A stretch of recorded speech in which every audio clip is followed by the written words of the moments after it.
जन्म जन्म के कष्टों से मुक्ति वो देते हैं, जन्म जन्म के कष्टों से मुक्ति वो देते हैं। हमारे हर संताप को अच्छे से हरते हैं, हमारे हर संताप को अच्छे से हरते हैं। सदियों से वही बसते हैं मेरे इस दिल में, सदियों से वही बसते हैं मेरे इस दिल में।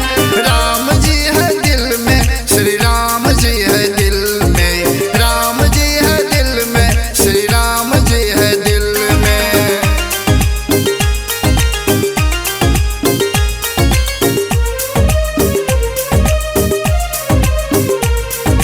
Recording by RC Music Production, Chennai, Dham, Nepal।